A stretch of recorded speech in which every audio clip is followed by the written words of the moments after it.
നമ്മളെല്ലാവരും ഒരുപാട് യാത്രകൾ ചെയ്യുന്നവരാണ്. യാത്രകൾ അതുപോലെ ഒരുപാട് ഇഷ്ടപ്പെടുന്നവരുമാണ്. പലതരത്തിലുള്ള യാത്രകൾ, ആവശ്യങ്ങൾക്ക് വേണ്ടിയുള്ള യാത്രകൾ, അല്ലെങ്കിൽ നമ്മൾ കാണാത്ത ഇടങ്ങൾ കാണാനും എക്സ്പ്ലോർ ചെയ്യാനും അതിനൊക്കെയാണ് യാത്രകൾ. ഈ ആവശ്യങ്ങൾക്കുള്ള യാത്രകൾക്കപ്പുറം പല യാത്രകളും നമ്മളെ ഓരോരുത്തരെയും ഭയങ്കരമായിട്ട് റിഫ്രഷ് ചെയ്യാറുണ്ട്. അപ്പോ ഈ യാത്രകൾ, നമ്മൾ ആ യാത്രയിൽ കാണുന്ന കാഴ്ചകൾ ചിലത് നമ്മൾ അവിടെ തന്നെ ഉപേക്ഷിക്കും, ചില കാഴ്ചകൾ നമ്മൾ നമ്മുടെ ഹൃദയത്തോട് ചേർത്ത് വെക്കും. ചിലർ എന്ത് ചെയ്യും, ഫോണിലും ക്യാമറയിലും ഒക്കെ ഇത് പകർത്തും. മറ്റു ചിലർ എഴുതി സൂക്ഷിക്കും, അത് പുസ്തകങ്ങളായി മാറും. പണ്ടൊക്കെ ഒരു പേപ്പറും പേനയും മതിയായിരുന്നു എഴുതാൻ. ഇത് നമ്മൾ പലരും ഫോണുകളിൽ പോലും കാണുന്ന കാഴ്ചകളും നമ്മുടെ എക്സ്പീരിയൻസും ഒക്കെ കുത്തിക്കുറിക്കുന്നവരാണ്. എന്നാൽ അതൊന്നും സാധിക്കാത്ത ഒരു മനുഷ്യൻ തന്റെ പരിമിതികളെ മറികടന്നുകൊണ്ട് ഐ ട്രാക്കിംഗ് ടെക്നിക്ക് ഉപയോഗിച്ച്, തന്റെ കണ്ണുകൾ ഉപയോഗിച്ച് ഒരു പുസ്തകം എഴുതുന്നു. നൂറ്റാണ്ടുകളുടെ നടകളിൽ സ്പൈനൽ മസ്കുലർ അട്രോഫി ഉള്ള ഒരു മനുഷ്യൻ തന്റെ പ്രിയപ്പെട്ടവരുടെ കൂടെ നടത്തിയ യാത്ര. ആ പുസ്തകം വായിച്ചപ്പോ പേഴ്സണലി എനിക്ക് തോന്നിയ ഒരു ഫീൽ ഉണ്ട്, എനിക്ക് കിട്ടിയ ഒരു പോസിറ്റീവ് ഫീൽ ഉണ്ട്. നോർമലി ഞാൻ ഭയങ്കര മടിയുള്ള ഒരാളാണ്. എല്ലാ കാര്യങ്ങൾക്കും കുറെ മുടന്തം ന്യായങ്ങൾ കണ്ടുപിടിക്കുന്ന ഒരു വ്യക്തിയാണ് ഞാൻ. ഞാൻ എന്നോട് തന്നെ പറയുന്നുണ്ട്, കണ്ടുപഠിപ്പിടി, നീരെ മാറ്റി മാറ്റി വെക്കാതെ. അപ്പൊ നമുക്ക് എല്ലാവർക്കും ഒരുപോലെ പ്രചോദനമാകുന്ന ഒരു വ്യക്തിയാണ് ശ്രീ കൃഷ്ണകുമാർ.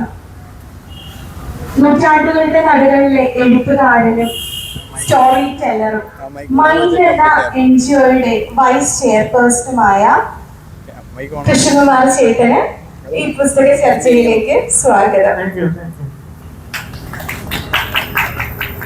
അതുപോലെ തന്നെ ഇന്ന് ഈ നൂറ്റാണ്ടുകളുടെ കഥകളിൽ എന്ന പുസ്തകത്തെ കുറിച്ച് സംസാരിക്കാൻ നമ്മുടെ കൂടെ പ്രിയപ്പെട്ട ഇന്ദുഗോപൻ ചേട്ടനുണ്ട്. ഇന്ദുഗോപൻ ചേട്ടനെ കുറിച്ച് വലിയൊരു ഇൻട്രോയുടെ ആവശ്യമൊന്നും ഇല്ല, ഇവിടെ ഇരിക്കുന്ന എല്ലാവർക്കും അറിയാം. ഒത്തിരി പുസ്തകങ്ങൾ, ആനോ, സ്കാവഞ്ചർ, പ്രേതവേട്ടക്കാരൻ, അമ്പിളിമോൾ തിരോധാനം തുടങ്ങിയ ഒരുപാട് പുസ്തകങ്ങളും, അതുപോലെ തന്നെ കാപ്പ, വൂൾഫ്, പൊന്മാൻ തുടങ്ങി ഒരുപാട് സിനിമയുടെയും തിരക്കഥാകൃത്ത്. ചേട്ടനും നോർമലി ഒരുപാട് യാത്രകൾ ചെയ്യുകയും ഇഷ്ടപ്പെടുകയും ചെയ്യുന്ന ഒരാളാണ്. ചേട്ടനും പ്രിയപ്പെട്ട ബെന്യാമിനും ചേർന്ന് എഴുതിയ യാത്രാ വിവരണം ട്രാവലോഗാണ് ആര്യയുടെ പിറകെ ഗാമിയുടെ പിറകെ. പക്ഷെ അതിനേക്കാളും വ്യത്യസ്തമായൊരു ട്രാവലോഗ് ചേട്ടൻ ഇതിലുണ്ട്, പ്രേതവേട്ടക്കാരൻ. ഹോണ്ടഡ് പ്ലേസസിൽ പോയി അവിടെ താമസിച്ച് അവിടെയുള്ള എക്സ്പീരിയൻസ് ചേർത്ത് എഴുതിയ ഒരു പുസ്തകം പ്രേതവേട്ടക്കാരൻ. കേരള സാഹിത്യ അക്കാദമി അവാർഡ് വിന്നർ കൂടിയായ ഇന്ദുഗോപൻ ചേട്ടനെയും ഈ ഒരു ചർച്ചയിലേക്ക് സ്വാഗതം ചെയ്യുന്നു. നമുക്ക് ഇന്ദുഗോപൻ ചേട്ടന് നേരത്തെ പോകണം എന്നുള്ളത് കൊണ്ട് തന്നെ നമുക്ക് ഇന്ദുഗോപൻ ചേട്ടനിലേക്ക് പോകാം. ചേട്ടാ, ഈ ഒരു പുസ്തകം വായിക്കുമ്പോൾ നമ്മളെല്ലാവരും നേരത്തെ പറഞ്ഞതുപോലെ യാത്രകൾ ചെയ്യുന്നതൊന്ന് റിഫ്രഷ് ആകാൻ നമ്മൾ ഭയങ്കര സന്തോഷിക്കുന്നു അങ്ങനെയൊക്കെ. പക്ഷെ ഒരു മനുഷ്യൻ വായിച്ചറിഞ്ഞ ആ ചരിത്രം തേടി യാത്ര ചെയ്യുന്നു. പക്ഷെ നമ്മൾ ഈ പുസ്തകത്തിൽ വായിച്ചാൽ മനസ്സിലാകും അതിനിടയിൽ ഒരുപാട് വേദനകൾ സഹിച്ചായിരുന്നു ആ യാത്ര. അപ്പോൾ ചേട്ടൻ ഈ പുസ്തകം വായിച്ചപ്പോൾ എന്താണ് തോന്നിയത്? ഈ പുസ്തകത്തെ കുറിച്ചുള്ള ചേട്ടന്റെ അഭിപ്രായം?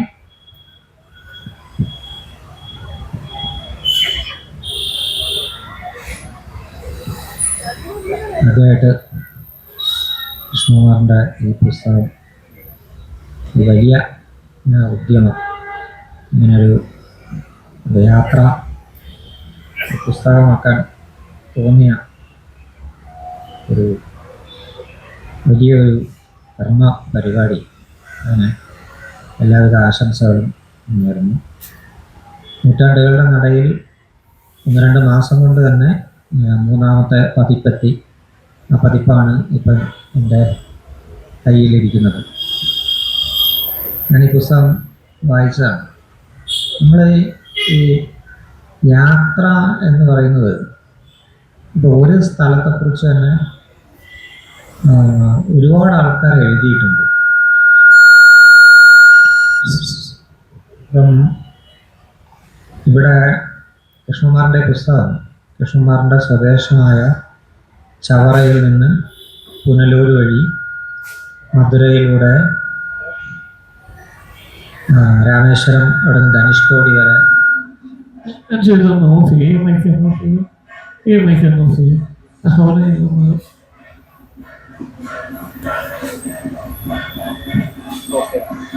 പോക്കുന്ന ഒരു യാത്രയാണ്. അപ്പം അതിൻ്റെ ഈ ബുക്കിൻ്റെ അവസാനം രാജശ്രീ പറഞ്ഞിട്ടുള്ളൊരു വാക്യം വലിയ ഇമ്പോർട്ടൻ്റ് ആണ്. വെച്ചാൽ ചെറു ചലനങ്ങൾ പോലും വൻ യാത്രകളായിത്തീരുന്ന മനുഷ്യരുടെ അനുഭവങ്ങളിൽ പെട്ട പുസ്തകങ്ങളിൽ ഒന്നാണ് ഇത്. ചെറിയ ചലനം പോലും വൻ യാത്രകളാവുന്ന എന്നൊരു പ്രയോഗമാണ് രാജശ്രീ നടത്തിയിരിക്കുന്നത്. അപ്പോൾ അവിടുന്ന് ധനുഷ്കോടി വരെ പോയി മടങ്ങിയെത്തുക എന്ന് പറയുന്നത് നമ്മളെല്ലാവരും പലരും പോയിട്ടുള്ള ഒരു യാത്രാ പദമാണ്.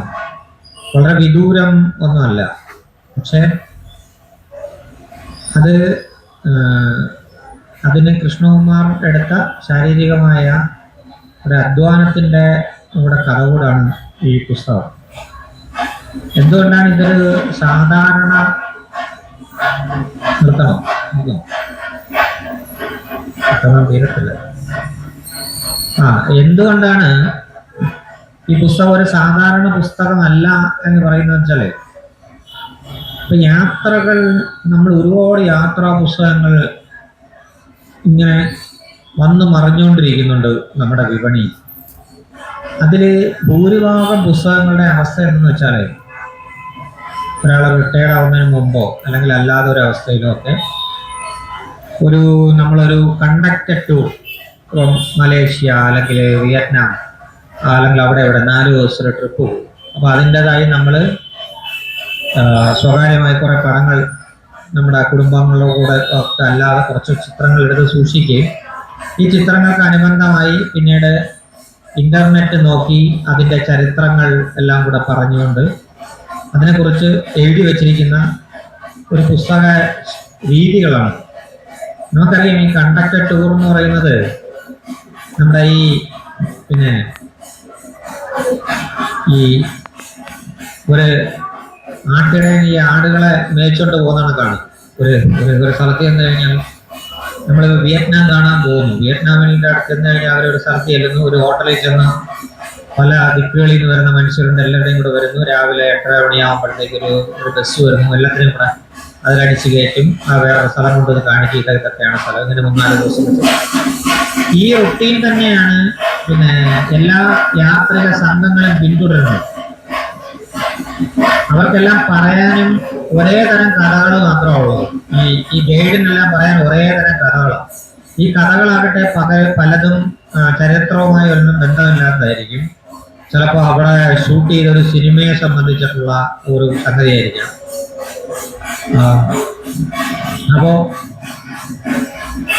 അപ്പം ഈ പുസ്തകത്തിലൊന്നും എന്തുകൊണ്ട് ഈ പുസ്തകമൊന്നും പുസ്തകമാകുന്നില്ല എന്ന് ചോദിച്ചാൽ അതിലൊന്നും ഈ പോകുന്ന ആളിൻ്റെ ആത്മാവ് ശേഷിച്ചിട്ടില്ല.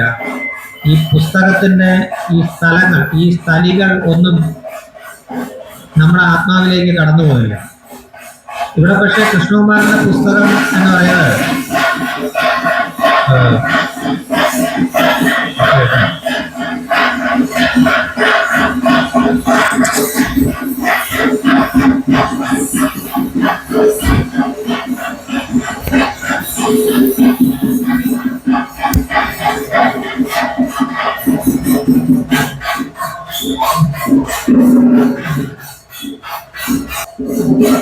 ഇപ്പൊ യാത്രക്ക് ഒരുപാട് ദൂരം നമ്മൾ സഞ്ചരിക്കണമെന്നൊന്നുമില്ല. ഞാൻ എൻ്റെ ഒരു വീടും അതിൻ്റെ ചുറ്റുവട്ടത്തുള്ള കുറച്ച് വെള്ളപ്പരപ്പ് മാത്രം വെച്ചിട്ടുള്ള ഒരു പുസ്തകം, ആത്മകഥാപരമായിട്ടുള്ള നമ്മൾ ഒരിടത്ത് തന്നെ നിന്ന് തന്നെ ഒരു ഏക്കറിലുള്ള ഒരു പാടത്തിൻ്റെ അകത്തുള്ള സകല ഈ ജലജീവികളെയും മനുഷ്യരെയും എല്ലാം ചേർത്ത് നമ്മളുടെ പഴയ ഓർമ്മകളുടെ ഒരു മനോസഞ്ചാരം വെച്ചിട്ടൊരു യാത്രാ പുസ്തകം എന്ന് നമുക്ക് വിളിക്കാവുന്ന തരത്തിൽ വേണമെങ്കിൽ അതിനെ വിളിക്കാം. അപ്പോ എത്ര ദൂരം നമ്മൾ പോകുന്നു എന്നല്ല,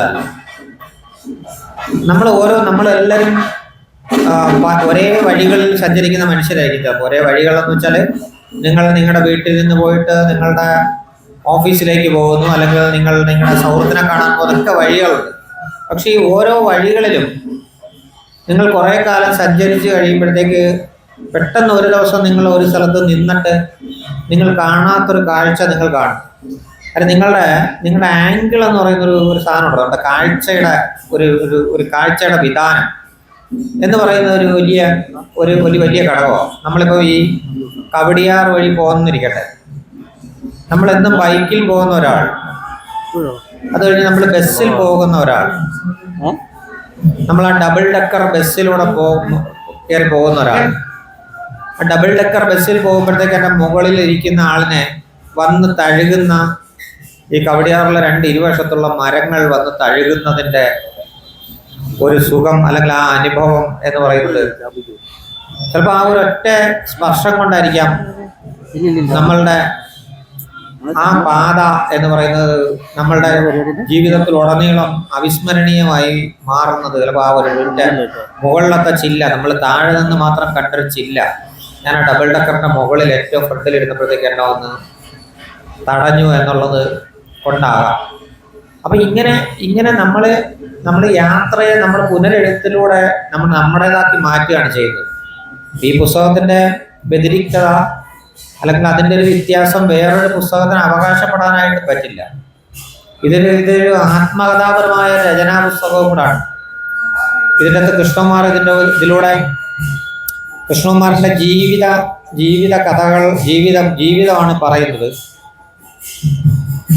കൃഷ്ണകുമാറിന്റെ പിന്നെ ദിനചര്യകൾ, ആഹാര രീതികൾ, കാഴ്ചകളിലുള്ള കൗതുകങ്ങൾ, ശാരീരികമായ ചെറിയ ചെറിയ ഉത്കണ്ഠകളെ പിന്നെ എങ്ങനെ അതിജീവിക്കുന്നു ഓരോ ദിവസങ്ങളെയും എന്നുള്ള പാഠങ്ങൾ, ഇതിനെല്ലാം ഉപരിയായിട്ട് അദ്ദേഹം സന്തോഷത്തിനെ സൃഷ്ടിച്ചെടുക്കുകയാണ് ചെയ്യുന്നത്. അത് ആ സന്തോഷത്തിനെ ഈ പുസ്തകത്തിലേക്ക് പകർന്നു തരികയും കൂടെ ചെയ്യുന്നു എന്നുള്ളതാകുമ്പോഴാണ് അത് അങ്ങനെ ഒരു പാരസ്പര്യത്തിലൂടെ നമുക്കൊരിക്കലും കൃഷ്ണകുമാറിന്റെ ശാരീരിക അവസ്ഥയിലൂടെ പിന്നെ കടന്നു പോകാൻ പറ്റുന്നവരല്ല. പക്ഷേ കൃഷ്ണകുമാർ അനുഭവിച്ച ഒരു അനുഭൂതിയെ കൃഷ്ണകുമാറിന് ഞാൻ എന്തുമാത്രം പോരാടി, ഞാൻ എൻ്റെ കാഴ്ചകളെ കണ്ടെടുക്കുന്നു എന്ന് പറഞ്ഞിട്ട് നമുക്ക് മുന്നിൽ വച്ചു തരുന്ന എന്നൊരു കാഴ്ച എന്ന് പറയുന്നത് നമ്മൾ കണ്ട കാഴ്ചകൾ അല്ല.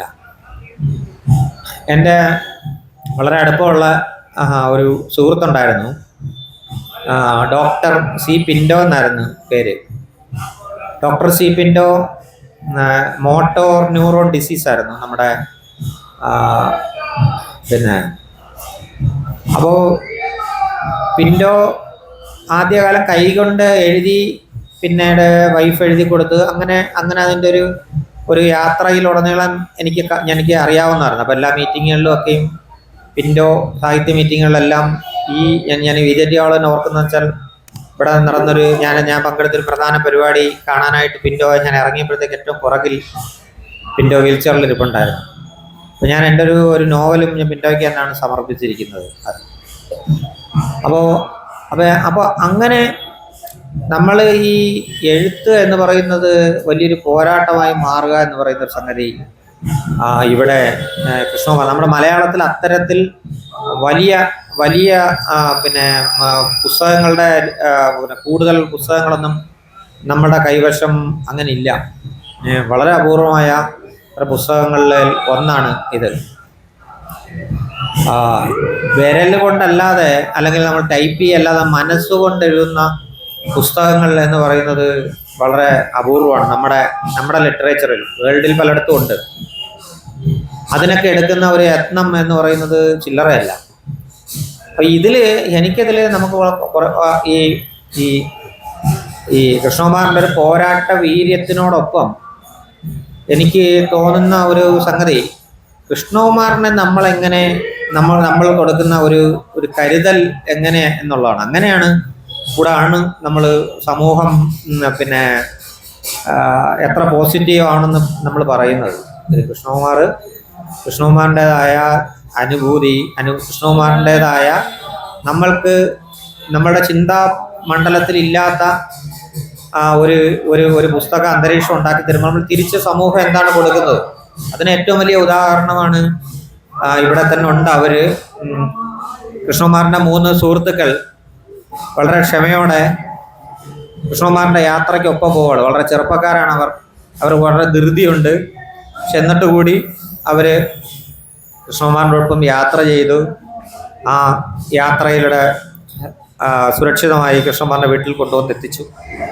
ആ അർപ്പണബോധം ഈ പുസ്തകത്തിൻ്റെ വലിപ്പത്തിനോടൊപ്പം തന്നെ മികച്ചു നിൽക്കുന്ന ഒരു അനുഭവമാണ്. കൃഷ്ണകുമാറിൻ്റെ നാട്ടുകാരനാണ്. കൃഷ്ണകുമാറിൻ്റെ അച്ഛൻ ഞങ്ങളുടെ നാട്ടിലെ പ്രശസ്ത സഹകാരിയായിരുന്നു. എൻ്റെ അച്ഛനും സഹകരണ ബാങ്കിലെ സെക്രട്ടറി ആയിരുന്നു. പിന്നെ കൃഷ്ണകുമാറിൻ്റെ അച്ഛനെ പോലെ അങ്ങനെയൊക്കെയുള്ള പല പല പാരസ്പര്യങ്ങൾ കിടക്കുന്നു. ചവറയൊക്കെ നമ്മൾ അരച്ച് കലക്കി കുടിച്ച മേഖലകളാണ്. അപ്പോൾ ഞാൻ അതിൻ്റെ പരിസരത്ത് നിന്ന് തന്നെ അന്നേ കാലത്ത് നോവലുകളൊക്കെ എഴുതാനായിട്ട് പോയി താമസിച്ചിട്ടുണ്ട്. മണൽ ജീവികൾ എന്നുള്ള നോവൽ ചവറയിലെ ധാതുമണലുമായി ബന്ധപ്പെട്ടതാണ്. അന്ന് സുനാമി അടിച്ച സമയത്ത് അവിടെ ഇന്ന് ഇതുപോലെ ചാനൽസ് ഒന്നും അധികമില്ല. അന്ന് ആദ്യം ഇവിടെ എത്തി റിപ്പോർട്ട് ചെയ്ത ഒരു പത്രപ്രവർത്തകനായിരുന്നു. പിൻകാലത്ത് ചവറ തെക്കും ഭാഗത്തെ വെച്ച് ഞാൻ ഒരു നോവൽ എഴുതി. 12 കാമുകിമാരും എന്ന് പറഞ്ഞിട്ട് ടിങ്കിൾ റോസയും 12 കാമുകിമാരും എന്ന് പറഞ്ഞിട്ടുള്ള ഒരു പുസ്തകം എഴുതി. അങ്ങനെയൊക്കെ പറഞ്ഞിട്ടുള്ള അപ്പം ആ ഒരു സ്ഥലവും അങ്ങനെ കൃഷ്ണകുമാറിൻ്റെ രചന, കൃഷ്ണകുമാർ എല്ലാം എഴുത്തുകാർക്ക് വളരെ പ്രചോദനമായിട്ട് എല്ലാ എഴുത്ത് രംഗങ്ങളിലും ഫെസ്റ്റിവൽ രംഗങ്ങളിലും സിനിമാ രംഗങ്ങളിലും ഒക്കെയും നിന്നുകൊണ്ട് സജീവമായിട്ട് ഈ ലോകത്തെ കാണുന്ന ഒരാളാണ്. അതെല്ലാം ഒരു പരിമിതമായ കാഴ്ചകളായിട്ട് എനിക്കത് ഫീൽ ചെയ്യുന്നില്ല. കൃഷ്ണകുമാറിന് ശാരീരികമായ പരിമിതികൾ മാത്രമേ ഉള്ളൂ, മാനസികമായ പരിമിതികൾ ഇല്ല. അദ്ദേഹം അതിനെ വളരെ ഇതായിട്ട് മുന്നേറി ഇത് ചെയ്യുന്ന ഒരാളാണ്. ഞാൻ മനോരമയുടെ വാർഷിക പതിപ്പ് ചെയ്തൊരു സമയത്ത് എല്ലാവരുടെയും പേര് പെട്ടെന്ന് ഓർമ്മ വരുന്നില്ല. അനുപമ ശർമ്മ ആരാണ് എനിക്ക് അവരൊരു കാല് മാത്രമായിട്ട് എവറസ്റ്റ് കീഴടക്കിയ ഒരു ഇന്ത്യൻ വനിതയാണ് അവർ. അപ്പോൾ അവരുടെ ലൈഫ് സ്റ്റോറി ഞാനന്ന് അവരുടെ അപ്പം നമ്മൾ പറയുന്ന കണക്ക് നമ്മളെല്ലാവരും ഒരു തരത്തിലല്ലെങ്കിൽ വേറൊരു തരത്തിൽ പരിമിതികളും ഇതുള്ളവർ. നമ്മളെല്ലാം അതിനെ അതിലംഘിച്ച് നമ്മുടേതായ ചെറിയ ചെറിയ സാന്നിധ്യം മുന്നേറ്റങ്ങളൊക്കെ ഉണ്ടാക്കി ശ്രമിക്കുന്ന മനുഷ്യരാണ്. അവർക്കെല്ലാം വലിയ പാഠമായിട്ട് കൃഷ്ണകുമാറിൻ്റെ ജീവിതം, പുസ്തകം എല്ലാം നിൽക്കുന്നു. എനിക്ക് ഇവിടെ വന്ന കൃഷ്ണകുമാറിൻ്റെ പുസ്തകത്തെക്കുറിച്ച് 2 വാക്ക് പറയാനായിട്ട് കഴിഞ്ഞാലും നിങ്ങൾ ഇത്രയും പേര് ഈ ശനിയാഴ്ച വൈകുന്നേരമാണ് വലിയ വലിയ തിരക്കുകൾക്കിടയിൽ ഇവിടെ കുറച്ചു നേരം വന്നിരിക്കാനുള്ള ഒരു മനസ്സ് കാണിച്ചതിലും വളരെ സന്തോഷം പറഞ്ഞു നിർത്തുന്നു. ചേട്ടൻ ഈ പുസ്തകത്തിൽ പറയുന്ന ഒരു കാര്യമുണ്ട്. തീരുമാനിക്കുക, ആഗ്രഹിക്കുക എന്ന് പറയുന്നത് ഭയങ്കര ഈസി ആയിട്ടുള്ള കാര്യമാണ്. എന്നാൽ അത് പ്രാവർത്തികമാക്കുക എന്ന് പറയുന്നത് ഭയങ്കര ബുദ്ധിമുട്ടുള്ള കാര്യവുമാണ്. ചേട്ടൻ ഈ പുസ്തകത്തിൽ എഴുതിയിട്ടുള്ളതാണ് ആദ്യത്തെ പേജുകളിൽ. ആക്ച്വലി ആ ബുദ്ധിമുട്ട് തന്നെയാണ് ഈ പുസ്തകത്തെ വേറിട്ട് നിർത്തുന്നത്. ഇന്ന് ഇന്ദുഗോപൻ ചേട്ടൻ പറഞ്ഞതുപോലെ തന്നെ ഒരുപാട് ട്രാവലോഗ്സ് വരുന്ന ഒരു കാലഘട്ടമാണ്. പക്ഷെ ഒരു പുസ്തകം ഒരാളുടെ അതിജീവനത്തിന്റെ അടയാളമായി മാറുന്നത് ഭയങ്കര റെയറാണ്. അപ്പൊ ചേട്ടൻ എങ്ങനെയാണ് ഈ യാത്രകൾ പ്ലാൻ ചെയ്തത്? യാത്രകൾ പ്ലാൻ ചെയ്തപ്പോൾ തന്നെ ഈ ഒരു പുസ്തകവും പ്ലാനിൽ ഉണ്ടായിരുന്നോ? ഈ ഒരു പുസ്തകം എഴുതണം എന്നൊക്കെയുള്ളത്? ഇപ്പോ ചോദിച്ച ചോദ്യത്തിൽ തന്നെ തുടങ്ങാൻ തന്നതായിരുന്നു. ഇത് പുസ്തകമാക്കുന്നു തീരുമാനിച്ചത് മധുഭൂമിയാണ്. നമ്മുടെ മനസ്സിലാഗ്രഹം ഉണ്ടായിരുന്നു. അത് പ്രാവർത്തികമാക്കുന്ന ജോലിയായിരുന്നു. എന്റെ പ്രയാസം അതെനിക്കായിരുന്നു. ഈ യാത്രയുടെ ആദ്യത്തെ ബീജം ഉള്ളിലേക്ക് വീഴുന്നതൊരു 2018 സമയത്താണ്. ശ്രീധരമേനോന്റെ ഇന്ത്യ ചരിത്രം വായിക്കുകയും ചോരന്മാരെ കുറിച്ച് അറിയുകയും പുനർ വായിച്ചപ്പോൾ പാണ്ഡ്യന്മാരെ കുറിച്ച് മനസ്സിലാക്കുകയും പിന്നീട് ആ സ്ഥലങ്ങൾ പോകണം, കാണണം എന്ന് ആഗ്രഹിക്കുകയും ചെയ്യുകയുണ്ടായി. ആ യാത്ര 2024 നടന്നു, സംഭവിച്ചു. ഇത് 2025 ഇത് 2026 ഇപ്പൊ 2026 സോറി 2024 സംഭവിച്ചു. ആ യാത്ര ചെയ്യുന്ന സമയത്ത് നമുക്ക് ഡോക്യുമെന്റ് ചെയ്യണം എന്നുള്ള ആഗ്രഹം ഉണ്ടായിരുന്നു. അപ്പൊ അത് എന്റെ യൂട്യൂബ് ചാനലിലെ വീഡിയോസ് ആയിട്ട് പോകാം, അതിന് വീഡിയോസ് എടുക്കുന്നുണ്ട്. പിന്നെ ഒപ്പം തന്നെ മധുഭൂമിയിലെ യാത്ര പോലെ ഏതെങ്കിലും ഒരു ട്രാവൽ ജേർണൽ, ഒരു യാത്രാ മാഗസിന് ഒരു ലേഖനം പോലെ എഴുതണമെന്നും ചിന്തയുണ്ടായിരുന്നു. അപ്പൊ ഈ പോയ സ്ഥലങ്ങളും കണ്ട കാഴ്ചകളും അതുകൊണ്ട് അനുബന്ധിച്ചിട്ടുള്ള ചരിത്രവും മറ്റു കാര്യങ്ങളും ഒക്കെ ഉള്ളില് ഉറഞ്ഞു പോയ ഒന്നായതുകൊണ്ട് ഒരു യാത്രാ വിവരണം, ഒരു ആർട്ടിക്കിൾ എഴുതുക എന്ന് പറയുന്നത് എന്നെ സംബന്ധിച്ച് ഒട്ടും പ്രയാസമുള്ള ഒരു കാര്യമായിരുന്നു. അപ്പൊ ഒരു ഫസ്റ്റ് ഡ്രാഫ്റ്റ്, അതായത് മധുഭൂമി യാത്രയ്ക്ക് വേണ്ടിയിട്ട് ഞാൻ എഴുതിയ ഈ പുസ്തകത്തിന്റെ ആദ്യത്തെ സ്കെൽട്ടൻ എന്ന് പറയാം, അസ്ഥികൂടം. ആ അസ്ഥികൂടം അതിന്റെ 75 പേജ് ഉണ്ടാകും. എഴുതി അത് വന്നപ്പോ 75 പേജായി. മധുഭൂമി യാത്രയ്ക്ക് അയച്ചു കൊടുക്കുന്നു. അപ്പൊ അവിടെ തന്നെ സുരാജ് എന്ന് പറയുന്ന എഡിറ്റർ വിളിച്ചിട്ട് നമുക്ക് ഇത്രയും നീണ്ട ഒരു ലേഖനം പബ്ലിഷ് ചെയ്യാൻ പ്രയാസമാണ്, ഒരു ഭാഗം നമുക്ക് പുസ്തകമാക്കാം, പബ്ലിഷ് ചെയ്യാമെന്ന് പറഞ്ഞു. അപ്പൊ അമീൻ എൻ്റെ അടുത്ത് ഒരു ഹെൽപ്പുണ്ട് സെറ്റ് ചെയ്ത് വിളിക്കുന്ന സമയത്ത്. അപ്പൊ അമീനോട് അവരിങ്ങനെ പറഞ്ഞു എന്ന് പറഞ്ഞു. അപ്പൊ അവൻ എന്നോട് ചോദിച്ചു, പക്ഷെ അത് എത്രയും പ്രയാസപ്പെട്ട് എഴുതിയ ഒരു സാധനം തന്നെ, അത് പുസ്തകമാക്കിക്കൂടെ എന്ന് ചോദിച്ചു. അവരത് പറയുമ്പോഴേ, ഒരു പുസ്തകം എന്ന് പറയുമ്പോഴേ നമ്മൾ വളരെ മോശമില്ലാത്തൊരു വായനക്കാര് ഉള്ളത് കൊണ്ട് അത് വേറെ തലത്ത് നിൽക്കുന്നതായതുകൊണ്ട് മറുപടി പറഞ്ഞു. അങ്ങനെ MBF നിൽക്കുന്ന സമയത്താണ് മധുഭൂമിയിൽ ഈ യാത്രയുടെ എഡിറ്ററായ സുരാജ് ഇത് പുസ്തകമാക്കിക്കൂടെ ചോദിക്കുന്നതും പിന്നീട് മധുഭൂമിയിൽ നിന്ന് ബന്ധപ്പെടുന്നതും ഈ പുസ്തകമായി മാറുന്നത്.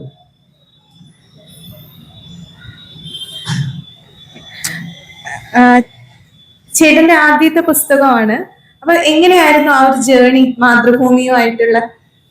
അത് രസകരമായിരുന്നു. എനിക്ക് തോന്നുന്നു ഞാൻ വളരെ പ്രയാസപ്പെട്ടിട്ടുണ്ട്. കാരണം നമ്മൾ ഈ വായിച്ചൊന്ന പരിചയം എന്നാതെ ഈ പുസ്തകം എങ്ങനെ എഴുതണമെന്നൊന്നും നമുക്ക് ധാരണയുണ്ടല്ലോ. അപ്പൊ കംപ്ലീറ്റ് ചെയ്ത് കൊടുത്തു. എന്നെ എഡിറ്ററായിട്ട് എല്ലാ ദിവസവും മധുഭൂമി എഡിറ്ററായിട്ട് വിളിക്കും. ഞാൻ സൗഹൃദപരമായ ഒരു ഇടപെടലായിരുന്നു ആസ് എ പബ്ലിഷർ എന്ന രീതിയിൽ മധുഭൂമിയുടെ ഭാഗത്തുനിന്ന് എനിക്ക് ഉണ്ടായത്. അപ്പൊ ഇന്ന് ഈ ഒരു ദിവസം പോലും അതായത് എന്താ പറയാ, വേറൊരു എഴുത്തുകാരനും നൽകാത്ത തരം പ്രിവിലേജുകൾ എനിക്ക് എന്റെ പബ്ലിഷിംഗ് ഫേം നൽകുന്നുണ്ട്. പ്രത്യേകിച്ച് റെഡ് ഹൗസ് മാനേജേഴ്സ് ഉൾപ്പെടെ ഒരു സ്നേഹം, ഇഷ്ടം, താല്പര്യമൊക്കെ കാണിക്കുന്നുണ്ട്. ചേട്ടാ, ഈ പുസ്തകം വ്യത്യസ്തമാകുന്നത് പോലെ തന്നെ ഇതിന്റെ പേരും ഭയങ്കര വ്യത്യസ്തമാണ്, നൂറ്റാണ്ടുകളുടെ നടകളിൽ. എങ്ങനെയാണ് ഈ ഒരു പേരിലേക്ക് എത്തിയത്? ഇതിന്റെ പിന്നിലെ ഒരു ചിന്ത എന്തായിരുന്നു? ചിന്ത അത് വളരെ രസകരമാണ്. നമ്മള് എന്നെ മാതൃഭൂമിയിൽ നിന്ന് വിളിച്ചു. അവര് അത് പുസ്തകമാക്കണമെന്ന് പറഞ്ഞു. നൗഷാദ് ആണ് വിളിക്കുന്നത്, മാതൃഭൂമി ബുക്സിന്റെ മാനേജർ. അപ്പൊ എന്നോട് ഇന്ന് വൈകിട്ട് 5 മണിക്ക് മുന്നേ ഒരു പേര് പുസ്തകത്തിന് സജസ്റ്റ് ചെയ്യണം, എഗ്രിമെന്റ് അയക്കണമെന്നൊക്കെ. അപ്പൊ വൈകിട്ട് ഇതേപോലെ ഞാൻ സുഹൈല്, റാഫി, അമീന്, റയ, ഫാത്തിമ, നമ്മൾ കുറച്ച് പേര് മിക്ക ദിവസങ്ങളും വൈകുന്നേരം ഒരു പരദൂഷണം പറയാൻ വേണ്ടി ഇങ്ങനെ വലിയ പോലെ ഇരിക്കാറുണ്ട്. അപ്പൊ ആ ഒരു ഫോണിൽ ഇരിക്കുന്ന സമയത്താണ് പെട്ടെന്ന് ഓർക്കുന്നത്, ഒരു സമയമായി പുസ്തകത്തിന്റെ പേര് ഞാൻ കൊടുത്തിട്ടില്ല, എന്റെ പേര് വേണം എന്നൊക്കെ ഞാൻ ചിന്തിക്കുന്ന സമയത്ത് ആ ഫോണിൽ ഉണ്ടായിരുന്ന റയയാണ് നമുക്ക് നൂറ്റാണ്ടുകളുടെ നടകൾ എന്ന് പറയുന്ന ഒരു പേര് ഈ പുസ്തകത്തിൽ എടുത്താലോ എന്ന് സജസ്റ്റ് ചെയ്യുന്നത്. നമുക്ക് യാത്രയുമായി ചെയ്യുന്ന ഒന്നാണ് ആ പുസ്തകത്തിന്റെ തുടരെഴുത്തുമായി ചെയ്തു. അപ്പൊ അങ്ങനെ ഓക്കെ എന്ന് പറയുകയും നൗഷാദൊക്കെ വിളിച്ചു. അദ്ദേഹം ഹാപ്പിയായി ആ പേര് ഫൈനലൈസ് ചെയ്യാനും. അപ്പൊ നെയ്യാണ് ഈ ഒരു പേരിന്റെ പിറകിലെ വ്യക്തി. എന്തായാലും ലേ ഭയങ്കര നല്ലൊരു പേര് തന്നെയാണ് സജസ്റ്റ് ചെയ്തിട്ടുള്ളത്. ചേട്ടാ, നമ്മൾ ഈ പുസ്തകം എടുക്കുമ്പോ ഇതൊരു യാത്ര, തെങ്കാശി മുതൽ രാമേശ്വരം വരെയുള്ള ഒരു യാത്രയാണ്. അപ്പൊ ഇതിൽ കൂടുതലും പോകുന്നത് ക്ഷേത്രങ്ങളാണ്. പക്ഷേ ചേട്ടന്റെ ഭാഗത്ത് നിന്ന് അതൊരു ഭക്തിയോ ആത്മീയതയോ അല്ല, ചേട്ടൻ വായിച്ചറിഞ്ഞ ചരിത്രം തേടിയുള്ള യാത്രയാണ്. അപ്പം എങ്ങനെയാണ് ഈ സ്ഥലങ്ങൾ സെലക്ട് ചെയ്തത്? നമ്മള് എപ്പോഴും ക്ഷേത്രങ്ങളെ, പ്രത്യേകിച്ച് തമിഴ്നാട്ടിലേക്ക് പോകുമ്പോൾ ക്ഷേത്രങ്ങളെ സമീപിക്കുന്നതും ആധ്യാത്മികമാകരുത് എന്നൊരു അഭിപ്രായമാണ്. ഇപ്പോ മധുര മീനാക്ഷി ക്ഷേത്രം പാണ്ഡ്യന്മാർ പരിഹരിച്ചതായിരുന്നു. തഞ്ചാവൂര് രാജരാജ ചോളൻ ബൃഹദേശ്വര ക്ഷേത്രം പരിഹരിച്ചതായിരുന്നു. അന്ന് രാജരാജേശ്വര ക്ഷേത്രം എന്നാണ് അതിനുള്ള പേര്. രാജരാജേശ്വര ക്ഷേത്രം പരിഹരിച്ചതായിരുന്നു. ഇന്ന് രാമേശ്വരത്തേക്ക് വരുന്ന സമയത്ത് പാണ്ഡ്യന്മാര് രാമനാഥസ്വാമി ക്ഷേത്രം പരിഹരിച്ചതായൊക്കെ അവരുടെ ചില രാഷ്ട്രീയ താല്പര്യങ്ങളും അവരുടെ പേരിനെ അനാധികമായി നിർത്താനും ഒക്കെ തന്നെയാണ് എന്നുള്ളതാണ് ചരിത്ര സത്യം. അപ്പോ ഈ ഒരു ബോധ്യം ഉള്ളത് കൊണ്ട് ഈ ഒരു വിശ്വാസം, ഉറപ്പ്, ഏതൊരു വായനയിൽ നിന്ന് നമുക്ക് കിട്ടിയ അറിവ് ഉള്ളത് കൊണ്ട് എന്റെ യാത്ര ആ ഒരു ചരിത്രവുമായി ബന്ധപ്പെട്ട് തന്നെയാകണമെന്ന് ഉറപ്പിക്കുകയാണ്. പിന്നെ ഈ പറയുന്നത് പാണ്ഡ്യന്മാരുടെ ആസ്ഥാനമാണ് മധുര എന്ന് പറയുന്നത്. ഇപ്പോ തിരുവിതാംകൂർ രാജവംശത്തിന് പത്മനാഭസ്വാമി ക്ഷേത്രം എത്രമാത്രം പ്രാധാന്യമേറിയതാണോ അത്ര തന്നെ പ്രാധാന്യം പാണ്ഡ്യന്മാർക്ക് മധുര ക്ഷേത്രവുമായിട്ടുണ്ട്. ചോളന്മാർക്ക് ബൃഹദേശ്വര ക്ഷേത്രവുമായിട്ടുണ്ട്. പക്ഷെ എന്നെ അത്ഭുതപ്പെടുത്തിയ, എന്നെ അതിശയപ്പെടുത്തിയ മറ്റൊരു കാര്യം, ചോളന്മാരുടെ അഭിമാനമായ രാജരാജേശ്വര ക്ഷേത്രത്തെ പാണ്ഡ്യന്മാരുടെ തിരിച്ചുവരവില് എല്ലാ ചോള അടയാളങ്ങളെയും ഇല്ലാതാക്കിയിട്ടും അവർ ബാക്കി വെച്ചിരുന്നു എന്നതായിരുന്നു. ഈ യാത്രയിൽ എന്നെ ഏറ്റവും അധികം എക്സൈറ്റ് ചെയ്യിപ്പിച്ച ഒരു കാര്യവും എന്തുകൊണ്ട് പാണ്ഡ്യന്മാര് ബൃഹദേശ്വര ക്ഷേത്രത്തെ നശിപ്പിച്ചില്ല എന്നുള്ളതാണ്. കാരണം ചോള തലസ്ഥാനമായ ഗംഗൈകൊണ്ട ചോളപുരം കണ്ടില്ലാതെ ഇടിച്ച് നാശമാക്കിയിട്ടാണ് പാണ്ഡ്യന്മാരുടെ ഒരു പ്രതികാരം കാഴ്ചവെക്കുന്നത്.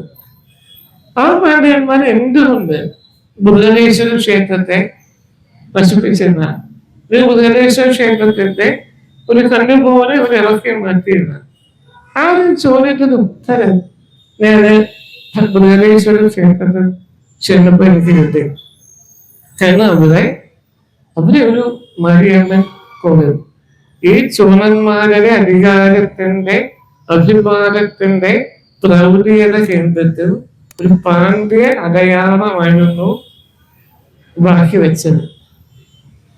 അത് ഞാൻ ഈ ഒരു യാത്ര ഏറ്റവും അധികം എക്സൈറ്റ് ചെയ്തിട്ട് കാഴ്ചയാണ്. ഇപ്രാവശ്യം നമ്മൾ അറിയുമ്പോൾ ഈ യാത്രകളെ അതൊന്നും ഈ മധുര ക്ഷേത്രമായാലും ബൃഹദേശ്വര ക്ഷേത്രമായാലും ഒക്കെ കാണുന്ന സമയത്ത്, ഒരു പോകുന്ന സമയത്ത് അതിനെ ഒരു റിലീജിയസ് ആസ്പെക്ട്സ് അല്ലെങ്കിൽ ഒരു മതപരമായ രീതിയിൽ സമീപിക്കാൻ സാധിക്കില്ല. ചേട്ടാ, ഇതിലെ ചോള പാണ്ഡ്യ രാജവംശങ്ങളുടെ ചരിത്രത്തിലൂടെയുള്ളൊരു യാത്രയാണ്. അപ്പം ഈ ചരിത്രം എന്ന് പറയുന്നത് ചില സമയത്ത് കുറച്ച് വിരസത ഉണ്ടാക്കും, പക്ഷെ ചേട്ടന്റെ കാഴ്ചപ്പാടുകളിലൂടെ ചേർത്താണ് ഇതിൽ ചരിത്രം എഴുതിയിരിക്കുന്നത്. അപ്പൊ ഒരു വായനക്കാരി എന്ന നിലയിൽ എനിക്ക് ഈ പുസ്തകം വായിച്ചപ്പോ കിട്ടിയ ഒരു ഫീൽ എന്ന് പറയുന്നത്, ഇനി ഏതൊരു സ്ഥലത്ത് പോകുമ്പോഴും അതിനു മുന്നേ ആ സ്ഥലത്തെ അറിയാൻ ശ്രമിക്കുക. അപ്പൊ കാഴ്ചകൾ കുറച്ചുകൂടെ മനോഹരമാകുമെന്നാണ് എനിക്ക് തോന്നിയത്. അപ്പൊ ചേട്ടൻ ഈ ചരിത്ര കാര്യങ്ങൾ യാത്രയുമായിട്ട് ആ ഒരു കൂട്ടിയിണക്കാൻ വേണ്ടിയിട്ടുള്ള മുന്നൊരുക്കങ്ങൾ എങ്ങനെയായിരുന്നു? അതിനൊരു പ്രത്യേകിച്ച് മുന്നൊരുക്കങ്ങളൊന്നും ഞാൻ നടത്തിയിരുന്നില്ല എന്നുള്ളതാണ് സത്യം. ഇപ്പൊ പുസ്തകം എഴുതി തുടങ്ങുന്ന സമയത്ത് എന്നെ മുന്നിൽ ഉണ്ടായതിന്റെ ഒരു ചോദ്യം, ഈ ഒരു ബുക്ക് ഒരു അക്കാഡമിക് പർപ്പസില് ഒരു 2-3 വോള്യമായിട്ട് എഴുതണോ, അതോ ഏതൊരാൾക്കും അത് ലളിതമായി വായിച്ചു പോകാവുന്ന ഒരു പുസ്തകമായിട്ട് എഴുതണോ എന്നുള്ളതായിരുന്നു. അപ്പൊ ആദ്യത്തേതായാലും എന്നെ സംബന്ധിച്ച് പ്രയാസമുള്ളൊരു കാര്യം വായിക്കുന്നില്ല എന്നുള്ളത് എനിക്കറിയാം. കാരണം ഒരു മധുരയെ കുറിച്ചൊരു ഒരു വാല്യമുള്ള ഒരു പുസ്തകം എഴുതാനൊരു കോണ്ടന്റ് യാത്ര പോകുന്നതിന് മുന്നേ തന്നെ എന്റെ കയ്യിലുണ്ടായിരുന്നു. തഞ്ചാവൂരിനെ കുറിച്ച് എഴുതാവുന്ന അത്രയും വിവരങ്ങൾ എന്റെ കയ്യിലുണ്ടായിരുന്നു. രാമേശ്വരത്തെ കുറിച്ചിട്ടുള്ളതും വേണമെങ്കിൽ ഒരു പുസ്തകമായിട്ട് എഴുതാനും ഉണ്ടായിരുന്നു.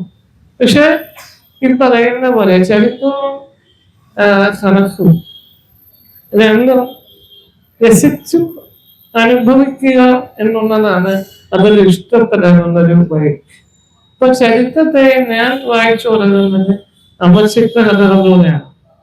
ഇപ്പോ ചേതക് എന്ന കുതിരയുടെ മുന്നില് റാണാ പ്രതാപ് പോയി കൊണ്ടുമെടുത്തെറിഞ്ഞു എന്ന് വായിക്കുന്ന സമയത്ത് ആ ഒരു വിഷ്വൽ എന്റെ മനസ്സിലേക്ക് ഇപ്പോഴും കിടപ്പുണ്ട്. 9ാമത്തെ വയസ്സിൽ 10ാമത്തെ വയസ്സിൽ വായിച്ച ഒരു അമർചിത്ര കഥയുടെ ഒരു ഇമേജ് ഇപ്പോഴും എനിക്ക് ഉള്ളിലുണ്ട്. അപ്പൊ എന്റെ പുസ്തകം വായിക്കുന്നവർക്കും ഏറ്റവും ലളിതമായി അതിനെ വിഷ്വലൈസ് ചെയ്ത് കാണണമെന്നൊരു ആഗ്രഹത്തിന്റെ പുറത്ത് തന്നെയാണ് അങ്ങനെ എന്നെ ആകണം ഈ എഴുത്തിന് തീരുമാനിക്കുകയും അത് എന്റേതായ രീതിയിൽ. ഇപ്പൊ പുസ്തകത്തിന്റെ ഏറ്റവും ക്രാഫ്റ്റിംഗ് എന്ന് പറയുന്നത് ഏറ്റവും പ്രധാനപ്പെട്ട ഒരു ഘടകമാണ്. അപ്പൊ എന്റേതായ ഒരു ക്രാഫ്റ്റിംഗ് എനിക്ക് ഉറപ്പിച്ചു പറയാൻ പറ്റും. ഈ ഒരു ശൈലിയിൽ മലയാളത്തിൽ ഒരു യാത്ര വരുന്നു ഇതുവരെ വന്നിട്ടില്ല, ഇപ്പൊ വരെ വന്നെങ്കിലേ ഉള്ളൂ. അപ്പോ ആ ഒരു ശൈലി തന്നെ നമുക്ക് കൊണ്ടുപോകാൻ എന്ന് തീരുമാനിക്കുകയും എഴുതി തുടങ്ങി ഒരു 30-50 പേജ് എഴുതിയിട്ട് വീണ്ടും അത് വായിക്കുന്ന സമയത്ത് എനിക്ക് എന്നത് രസകരമായി തോന്നി. ഋഷഭമൻ എന്ന് പറയുന്ന മോശമല്ലാത്ത വായനക്കാരനെ രസിപ്പിക്കാൻ എഴുത്തിന് സാധിച്ചു. അപ്പോൾ അത് ആ ശൈലി തന്നെ തുറന്നു പോയാൽ മതി എന്ന് തീരുമാനിക്കുകയും അങ്ങനെ എഴുതി പോവുകയായിരുന്നു. അതാണ് ഈ ഒരു ഇന്നത്തെ രൂപത്തിലേക്ക് 5 കുറഞ്ഞതുപോലെ കാഴ്ച കണ്ട് നമുക്കത് വിഷ്വലൈസ് ചെയ്ത് ആ പുസ്തകത്തെ ഓരോ പേജിലൂടെയും കൊണ്ടുപോകാൻ സാധിച്ചതിനുള്ള കാരണം. ചേട്ടന് ഈ പുസ്തകം എഴുതിയത് കണ്ണിലെ കൃഷ്ണമണി ഉപയോഗിച്ച് ഐ ട്രാക്കിംഗ് മെത്തേഡ് ഉപയോഗിച്ചാണ് എഴുതിയത്. അപ്പൊ ഈ ഒരു ഇങ്ങനെ എഴുതാനായിട്ട് എത്ര കാലം അതിനൊരു പരിശീലനം നേടേണ്ടി വന്നു, അല്ലെങ്കിൽ എത്ര സമയം എടുത്താണ് ചേട്ടൻ ഈ ഒരു പുസ്തകം പൂർത്തിയാക്കിയ? ഈ ഒരു ഐ ട്രാക്കിംഗ് മെത്തേഡിനെ കുറിച്ചൊക്കെ ഒന്ന് പറയാമോ? ടോബി എന്ന് പറഞ്ഞൊരു ഡിവൈസ് ആണ് ഉപയോഗിക്കുന്നത്. അത് കോംപ്ലിക്കേറ്റഡ് കാര്യമൊന്നുമല്ല. അപ്പൊ നമ്മൾ കൈകൊണ്ട് കീബോർഡിനകത്ത് ടൈപ്പ് ചെയ്യുന്ന ഏകദേശം വേഗതയൊക്കെ നമുക്ക് കണ്ണുകൊണ്ട് ടൈപ്പ് ചെയ്തത് കിട്ടുന്നതാണ്. ഈ പുസ്തകം എഴുതി ചെയ്യാൻ ഏകദേശം ഒരു 5 മാസത്തോളം എടുത്തു. എന്റെ ഫസ്റ്റ് ഡ്രാഫ്റ്റ് എന്റെ 230 പേജുണ്ടായിരുന്നു. പിന്നെ 3, 4, 5ാമത്തെ ഗ്യാപ്പിലാണ് പുസ്തക രൂപത്തിലേക്ക് വന്നത്. ഇതൊന്ന് 6 മാസത്തോളം എടുത്തിട്ടാണ് ഈ പുസ്തകം കംപ്ലീറ്റ് ചെയ്തതെന്നാണ് എൻ്റെ ഒരു ഓർമ്മ. ചേട്ടാ, ഈ സ്പൈനൽ മസ്കുലർ അട്രോഫി എന്ന രോഗാവസ്ഥ ശാരീരികമായ ഒരുപാട് പരിമിതികൾ നൽകുന്ന ഇതാണ്. അതായത് വീൽ ചെയറിൽ തന്നെ ഇത്രയും ദൂരം യാത്ര ചെയ്യണം. അപ്പോ ഇങ്ങനെ ഇത്രയും ദൂരം മണിക്കൂറുകളോളം വീൽ ചെയർ യാത്ര ചെയ്യുമ്പോൾ ചേട്ടന്റെ മുന്നിലുണ്ടായിരുന്ന ഒരു ചലഞ്ച് അല്ലെങ്കിൽ ചേട്ടന്റെ ഒരു ടെൻഷൻ എന്തായിരുന്നു? അല്ലെങ്കിൽ മറ്റൊരാൾ വീൽ ചെയറിലുള്ള ഒരാൾ ഇത്രയും വലിയൊരു യാത്ര പ്ലാൻ ചെയ്യുമ്പോൾ അവരെന്തൊക്കെയാണ് ശ്രദ്ധിക്കേണ്ടത്? ഇപ്പൊ എന്റെ മുന്നേ ഉണ്ടായിരുന്ന ഏറ്റവും വലിയ ചലഞ്ച് എന്റെ റെസ്പിറേറ്ററി ഇൻഫെക്ഷൻ ആയിരുന്നു. ആ സമയത്ത് വേറെ പ്രയാസങ്ങളൊന്നും ഒരു വെല്ലുവിളിയായിട്ട് എന്റെ മുന്നിൽ ഉണ്ടായിരുന്നു. ഞാൻ എന്റെ കൂടന്മാർ 3 പേര് എന്നൊക്കെ ഭീകരന്മാരാണ്. ഞാൻ ആഗ്രഹിച്ച എന്തായാലും അവന്മാരത് എന്താ സാധിച്ചു തരും എന്ന് വലിയ ഉറപ്പുന്നത് കൊണ്ട് വേറെ ചലഞ്ചുകളൊന്നും ഈവൻ ഒരു റൂം ബുക്ക് ചെയ്യുന്നതിനകത്ത് പോലും ഞാൻ ശ്രദ്ധിക്കേണ്ടി വന്നിട്ടില്ല. അതെന്നാ അവരെന്നാ ചെയ്തത്? അവര് റെസ്റ്റോറന്റ് നോക്കി, ഹോട്ടല് നോക്കി, വീഴ്ചത് കയറാൻ ടോയ്ലറ്റിനകത്ത് സ്വകാര്യം ഉണ്ടോ എന്നൊക്കെ ഉള്ളത് മനക്കണക്ക് കൊണ്ട് കൂട്ടി ഇതൊക്കെയാണ് നമ്മൾ റൂം വരെ ബുക്ക് ചെയ്തത്. അപ്പൊ അതൊന്നും എന്നെ സംബന്ധിച്ചൊരു ചലഞ്ച് അല്ലായിരുന്നു. പക്ഷെ എന്നെ പോലെ ഒരാൾ ഇന്ന് യാത്ര ചെയ്യുന്ന ഒരാൾ അഭിമുഖീകരിക്കാൻ സാധ്യതയുള്ള ചലഞ്ച്, അതിന്റെ പ്രതിസന്ധി എന്ന് പറയുന്നത് ആക്സസിബിലിറ്റി തന്നെയാണ്. ആക്സസിബിളായ റെസ്റ്റോറൻറ്റുകൾ, ആക്സസിബിളായ ഹോട്ടലുകൾ, ആക്സസിബിളായ കാഴ്ച ഇടങ്ങൾ, ഇതൊക്കെ ഒരു വലിയ പ്രതിസന്ധി തന്നെയാണ്. ഇപ്പൊ 8000 അമീനും റാഫിയും സുഹേലും അശ്വനും സുനിലും അഖിലും ഒന്നും ഉണ്ടാകണമെന്നില്ല. ഇനി 8000 മൈൻഡിന്റെ ഒന്നിനും ഞാൻ കൂട്ടുകാരെ എത്തണമെന്നില്ല. പക്ഷെ അങ്ങനെയുള്ളവർ എങ്ങനെ യാത്ര ചെയ്യും എന്ന ചോദ്യത്തിന് ഉത്തരം ഒരു ആക്സസിബിൾ എൻവയൺമെന്റ് ഉണ്ടാവുക എന്നുള്ളതാണ്. എനിക്ക് തോന്നിയ ഒരു കാര്യമാണ് ചേട്ടൻ ഈ പറഞ്ഞ ആക്സസിബിലിറ്റി എന്ന് പറയുന്നത്. ഈ വീൽ ചെയറിൽ സഞ്ചരിക്കുന്നവർക്ക് ഒട്ടും ഫ്രണ്ട്ലി അല്ലാത്തൊരു നാടാണ് നമ്മുടെ ഇത്, ഫോറിൻ കൺട്രീസ് ഒക്കെ വെച്ച് നോക്കുമ്പോൾ. ഈ ഇടയ്ക്ക് ഞാൻ ഫേസ്ബുക്കിൽ കണ്ട ഒരു ന്യൂസ് ഉണ്ടായിരുന്നു. ഒരു പെൺകുട്ടിയുടെ അച്ഛൻ നമ്മുടെ ട്രാൻസ്പോർട്ട് മിനിസ്റ്ററിന് അയക്കുന്ന ഒരു മെയില്, ആ പെൺകുട്ടിക്ക് ഒരു ജോലിയുണ്ട്, പക്ഷെ കൊച്ചു വീൽ ചെയർ ആണ് ഉപയോഗിക്കുന്നത്. ഈ കിട്ടുന്ന സാലറിയുടെ ഭൂരിഭാഗവും ചെലവാക്കുന്നത് ട്രാവൽ ചെയ്യാനാണ്. ബിക്കോസ് നമ്മുടെ ഇവിടുത്തെ പബ്ലിക് ട്രാൻസ്പോർട്ടേഷനോ ഒന്നും ആ കുട്ടിക്ക് യൂസ് ചെയ്യാൻ പറ്റത്തില്ല. ഒരു റാമ്പോ കാര്യങ്ങളോ ഒന്നും ഇവിടെ ഇല്ല. അപ്പോ ഒരു ട്രാവൽ ചെയ്ത് ഒരു യാത്രികൻ എന്ന നിലയിൽ, അല്ലെങ്കിൽ വീൽ ചെയർ കുറെ കാലമായിട്ട് ഉപയോഗിക്കുന്ന ഒരാളെന്ന നിലയിൽ ചേട്ടൻ എന്താ തോന്നുന്നത്? എങ്ങനെ നമ്മുടെ ഈ സൊസൈറ്റിയിൽ ഒരു ചേഞ്ച് കൊണ്ടുവരാൻ സാധിക്കും? നമ്മുടെ പബ്ലിക് ട്രാൻസ്പോർട്ടേഷൻ ഒരു വീൽ ചെയർ ഫ്രണ്ട്ലി ആക്കിയാൽ തീരാവുന്ന കാര്യമൊന്നും അതിന് വലിയൊരു റോക്കൽ സയൻസ് ഒന്നുമില്ല. നമ്മുടെ മുൻ മുഖ്യമന്ത്രിക്ക് നവയുഗ യാത്ര നടത്താൻ ലിഫ്റ്റ് വെച്ച ബസ് ഇറക്കിയ സംവിധാനമാണ് നമ്മുടേത്. അതേപോലെയാണ് സംവിധാനങ്ങൾ ഒരു റൂട്ടിലൊരു ബസ് കൊണ്ടായ തീർന്ന കാര്യമുള്ളൂ. ഇത് എന്തോ വലിയൊരു കോംപ്ലിക്കേറ്റഡ് സാധനമാണ് എന്ന് ചിന്തിക്കുന്നിടത്താണ് പ്രശ്നം. ഞാൻ നമ്മുടെ മുൻ ഗതാഗത മന്ത്രിയെ ഒരു സാധാരണ എല്ലാവരും ഒരു റിക്വസ്റ്റ് എഴുതി കൊണ്ടുകൊടുക്കുന്നതിന് പകരം ഒരു പ്രോജക്ട് പ്രപ്പോസൽ എഴുതി കൊണ്ടുകൊടുത്തു. നമ്മൾ എല്ലാവരും ഉണ്ടാകണം. അപ്പൊ ആ പ്രപ്പോസൽ വായിച്ച് നമ്മൾ പറയുന്ന കേട്ട് അതിനൊരു പരിഹാരം നിർദ്ദേശിക്കുന്നതിന് പകരം നമ്മൾ പറഞ്ഞ എല്ലാ കാര്യത്തെയും മുട്ടപ്പോക്ക് ന്യായങ്ങൾ പറഞ്ഞ് അതേ ഒപ്പോസ് ചെയ്യായിരുന്നു ഉണ്ടായത്. മുട്ടപ്പോക്ക് ന്യായങ്ങൾ അവസാനം ഞാൻ തിരിച്ചുകൊണ്ടിരിക്കുന്ന കണ്ടപ്പോൾ തന്നെ അദ്ദേഹത്തിന് ബോധ്യമായിട്ടുണ്ട് ഞാൻ അവരെ വന്ദന്മാരാക്കിയാണ് എന്നൊരു ബോധ്യം നമുക്ക് ഉണ്ടായിരുന്നത്. അപ്പൊ ഇതൊന്നും ഒരു വലിയൊരു കാര്യമേ അല്ല. ഈ ഒരു ബിൽഡിങ് ഒരു 1000 രൂപ ചെലവാക്കിയാൽ സ്വകാര്യ വിളിച്ചെടുക്കും ഈ ഒരു ബീജത്തിലാണ്. അപ്പൊ അതേപോലെ മനസ്സുണ്ടാവുക എന്നുള്ളതാണ്. ഇപ്പൊ ഒരു വീട് വയ്ക്കുമ്പോഴേ ആ വീട്ടിൽ ഒരു ആമ്പ് വെച്ച് കഴിഞ്ഞാൽ അവിടെ എന്ത് സംഭവിക്കാനാ?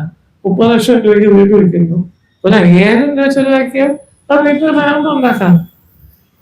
ഇപ്പൊ നടന്നു പോകുന്ന ഒരാള് ഇത് തെല്ലി വീണ നേരെ കാര്യം ഫ്രാക്ചറായി വീഴ്ചയിലാകും പിന്നെ പോവുക കുറച്ച് ദിവസം.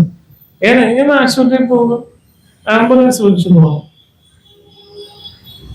ഇതൊന്നൊരു കോംപ്ലിക്കേറ്റഡ് സാധനമേ അല്ല.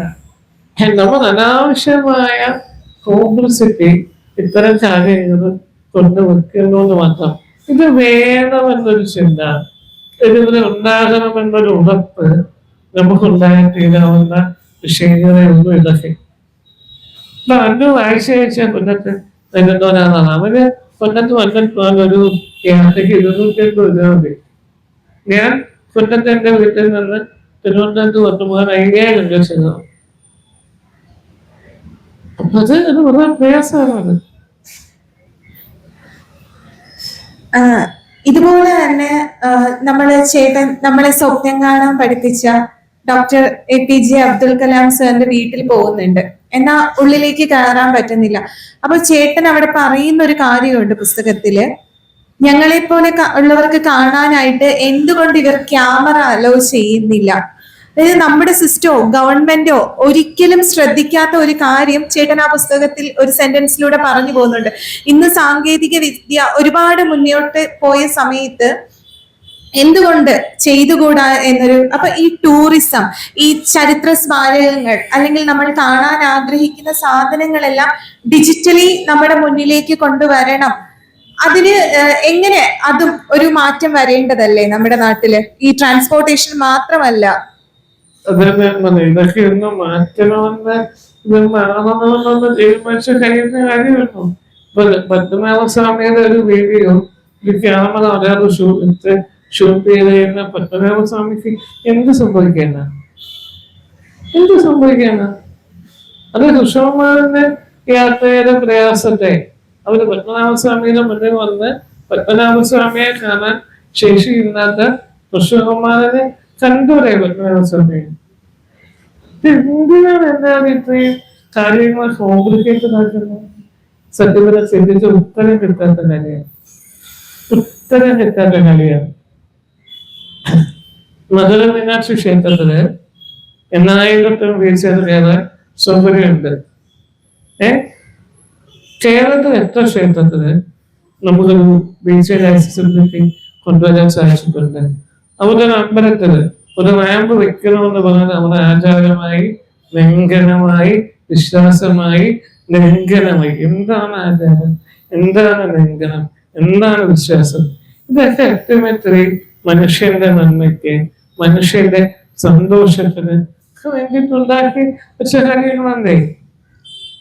ഇതിനൊക്കെ എപ്പോഴോ നമ്മള് ലോക്കൽ സയൻസ് ആയി കണ്ടുപോയി എന്നിടത്താണ് നമുക്കൊക്കെ പരാജയം സംഭവിച്ചത് എന്ന് വിശ്വസിക്കുന്ന ഒരാളാണ്.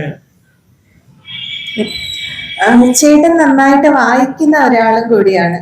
അപ്പൊ ഈ പുസ്തകത്തിൽ പറയുന്നുണ്ട്, ഏകാന്തതയുടെ 100 വർഷങ്ങൾ എനിക്ക് വായിക്കാൻ പേടിയാണ്, ആ പേര് കൊണ്ടായിരിക്കും എന്ന് പറഞ്ഞിട്ട്.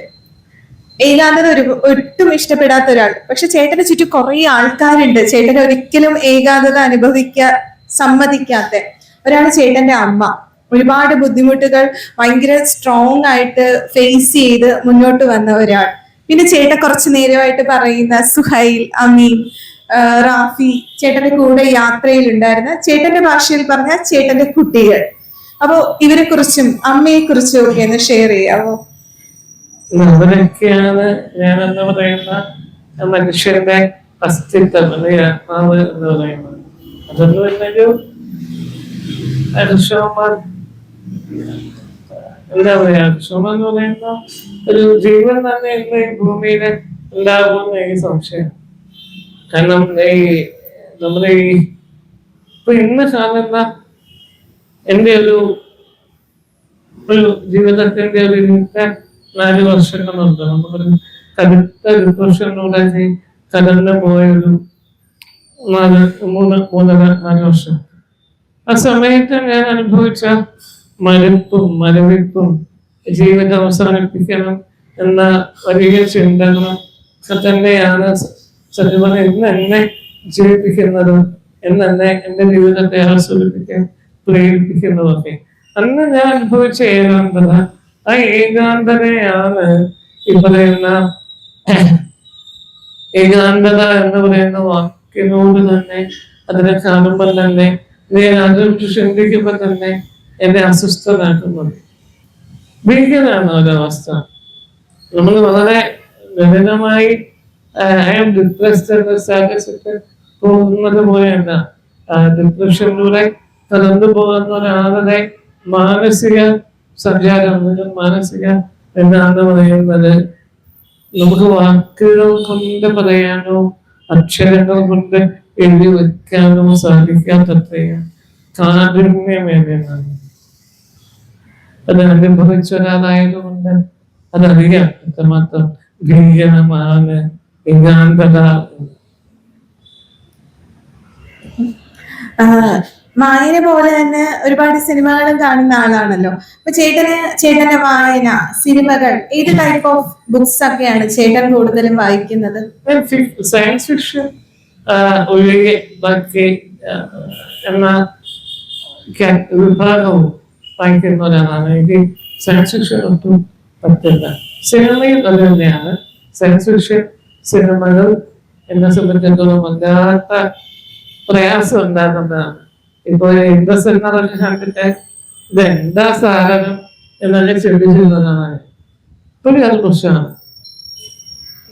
ഈ യാത്രയിൽ ഈ സ്ഥലങ്ങൾ പോലെ തന്നെ ചേട്ടൻ ഭയങ്കര എക്സൈറ്റഡ് ആയിട്ട് പോയിട്ടുള്ള സ്ഥലങ്ങളാണ് റെസ്റ്റോറൻറ്റ്സ്, ഫുഡ്. അതായത് നേരത്തെ പ്ലാൻ ചെയ്ത് എന്നിട്ട് ചേട്ടൻ ചില ഫുഡ് ഇഷ്ടപ്പെടാതെ ചേട്ടൻ പറയുന്നുണ്ട് ഈ ഗൂഗിൾ റിവ്യൂ ഒന്നും വിശ്വസിച്ച് പോകാൻ പറ്റത്തില്ല, അത് എനിക്ക് സ്ഥലം മാറിപ്പോയതാന്നു. ഈ യാത്രകൾ പ്ലാൻ ചെയ്ത സമയത്ത് ഇതുപോലെ ഈ അവിടുത്തെ സ്പെഷ്യൽ ഫുഡ് ഇതൊക്കെയും ഓൾറെഡി പ്ലാൻ ചെയ്തിരുന്നോ കഴിക്കണം? ഏകദേശം പ്ലാൻ കഴിഞ്ഞു. എന്റെ റെസ്പോൺസിബിലിറ്റി ഞാൻ റാഫിയായിരുന്നു എത്തിച്ചിരുന്നത്. ഈ എക്സൈറ്റ്മെന്റ് കൂടിയത് കൊണ്ടാണ് എന്നെ തമിഴ്നാട് യാത്രയുടെ ഭക്ഷണം അത്ര അങ്ങോട്ട് ആസ്വദിക്കാൻ എനിക്ക് അങ്ങോട്ട് അത്രയും ഞാൻ ആഗ്രഹിച്ച പോലെ, വിചാരിച്ച പോലെ എന്നെ രസിപ്പിക്കാനാണ് സാധിച്ചിരുന്നത്. ഒരു പക്ഷെ ഒരു ഓവർ എക്സ്പെക്ടേഷനോ അമിതമായ എക്സൈറ്റ്മെന്റും ഒക്കെ ആകാം അതിന്റെ കാരണവും. ചേട്ടൻ ഭയങ്കരമായിട്ട് സന്തോഷിച്ച ഒരു മൊമെന്റ് ഈ പുസ്തകത്തിൽ പറയുന്നുണ്ട്. ധനുഷ്കോടിയിൽ നിന്ന് തിരിച്ചു വരുന്ന സമയത്ത് ആ കടൽ തീരത്ത് ചേട്ടൻ പറയുന്നുണ്ട് എനിക്കും കടലിനും ഇടയിൽ വെറും 300 മീറ്റർ മാത്രമേ ഉള്ളൂ. ഞാൻ ആദ്യമായിട്ടാണ് ഇത്രയും അടുത്ത് കടലിനെ കാണുന്നതും അവിടെ ഒരു ഇമോഷണൽ, ഞാൻ കുറച്ചു നേരം ഒറ്റയ്ക്ക് ഇരുന്നോട്ടെ. ചേട്ടൻ ഭയങ്കരമായിട്ടൊരു ഇമോഷണലി ഹാപ്പി ആകുകയും ഒക്കെ ചെയ്യുന്ന ഒരു സിറ്റുവേഷൻ ആണ് അത്. അപ്പം അതുപോലെ പുസ്തകത്തിൽ പറയാത്ത ഈ യാത്രയിൽ ചേട്ടൻ ഒരുപാട് ഇമോഷണൽ ആയ അല്ലെങ്കിൽ ഒരുപാട് ഹാപ്പി ആയ ഒരു മൊമെന്റ് ഷെയർ ചെയ്യാവോ? ഒരുപാട് ഹാപ്പി ആയ വേറൊരു മൊമെന്റ് പിന്നെ ഈ വെയിലൊക്കെ കൊണ്ട് കടുത്ത പനിയുണ്ട്, ചുമയുണ്ട്, കപ്പുണ്ട്. ഞാനൊരു ചെറിയ മരത്തിന്റെ ചുമല് വീശല് നിവർത്തിയിട്ട് കിടക്കുന്നു. തല വെട്ടി പുറക്കുന്ന വേദന എന്നൊക്കെ എഴുതിയിരുന്നു. അപ്പൊ ആ സുഹേല് മുഖന്റെ അകത്ത് കൈവച്ച് വെള്ളം കൊണ്ടുവന്നിട്ട് കണ്ടുകൊണ്ട് ഈ നമ്മുടെ ഈ ചൂട് വെള്ളത്തില് ഈ ചൂടായിട്ട് നിൽക്കുന്ന ചെടിച്ചട്ടിയില് കല്ലിടുമ്പോ ഇങ്ങനെ പൊട്ടുന്ന ശബ്ദം കേൾക്കും, നീത്തൽ പോലെ. എന്റെ കണ്ണങ്ങ് നേരുമായിരുന്നു ആ സമയത്ത്. കണ്ണ് തുറന്ന് പെട്ടെന്ന് ഞാൻ തുറന്നു നോക്കുന്ന സമയത്ത് ബുദ്ധേശ്വര ക്ഷേത്രത്തിലെ വിമാനം ഇങ്ങനെ കാണാം. ഇത്രയും ദിവസത്തെ എന്റെ ഒരു ഇഷ്ടം, ഹാർഡ് വർക്ക്, എന്റെ പെയിൻ, എന്റെ സഫറിങ് എന്ന ഒരു മൊമെന്റ് തന്നെ ഇങ്ങോട്ടോ പോകുന്നത് ഞാൻ അനുഭവിക്കുകയാണ്. സത്യം പറഞ്ഞത് ആ മൊമെന്റ് ഞാൻ എഴുതിയിട്ടുണ്ട്. എന്തുകൊണ്ട് എഴുതിയില്ല എന്ന് ചോദിച്ചാൽ എനിക്ക് അറിയില്ല ഞാനത് എന്തുകൊണ്ടാണ് എഴുതാതെ പോയതെന്ന്. ഞാൻ എഴുതാതെ വിട്ട ഒരുപാട് കാര്യങ്ങൾ ഞാൻ യാത്ര ചെയ്ത് വണ്ടിക്കകത്ത് ഞാൻ 19 വർഷം ഉണ്ടായിട്ടുണ്ട്.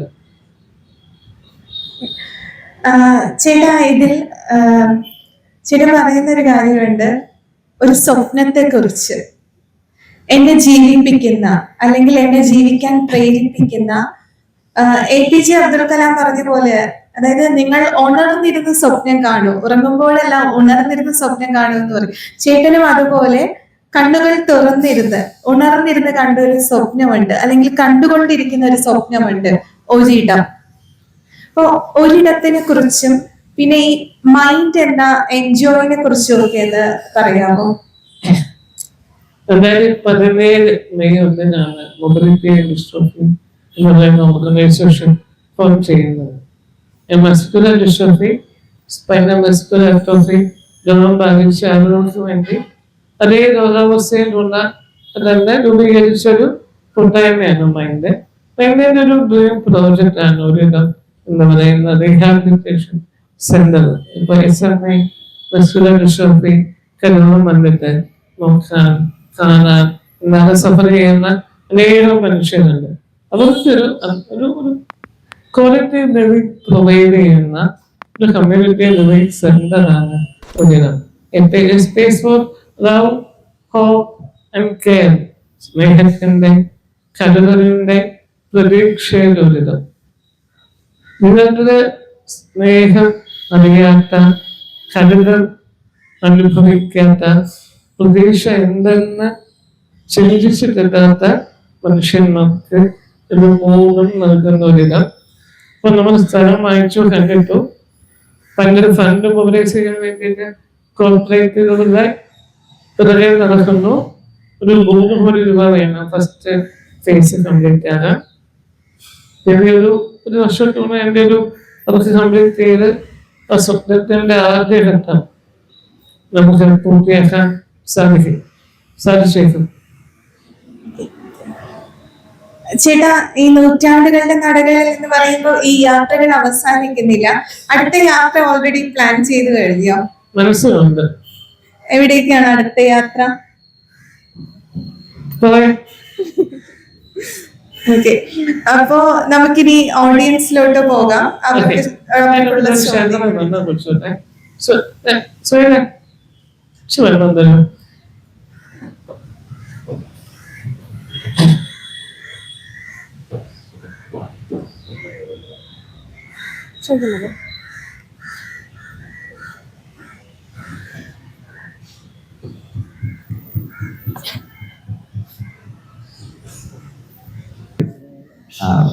സുഹൃത്ത് കൃഷ്ണ പുസ്തകം വായിച്ചിട്ടുണ്ട്. നൂറ്റാണ്ടുകളുടെ നടയിൽ വായിക്കുമ്പോൾ കൃഷ്ണൻ പറഞ്ഞ പോലെ അത് എനിക്ക് അനുഭവപ്പെട്ടത് മനുഷ്യർ ജീവിതത്തിലെ മനുഷ്യരുടെ വായനയായിട്ടാണ്. കൃഷ്ണനെയും കൃഷ്ണനോടൊപ്പം യാത്രയുടെ കൂട്ടിലെ അമീനും പിന്നെ അമ്മയും ഉൾപ്പെടുന്ന മനുഷ്യർ മാത്രമല്ല, കൃഷ്ണൻ സന്ദർശിക്കുന്ന ചരിത്ര പ്രദേശങ്ങളിലെ രാജാക്കന്മാരെ പോലെ തന്നെ ഒരു ചരിത്രരേഖയിലും ഇല്ലാത്ത അതൊക്കെ പണിയെടുപ്പിക്കാൻ പ്രയത്നിച്ച വളരെ സാധാരണക്കാരായ മനുഷ്യരുടെ കൂടെ ചരിത്രമാണ്.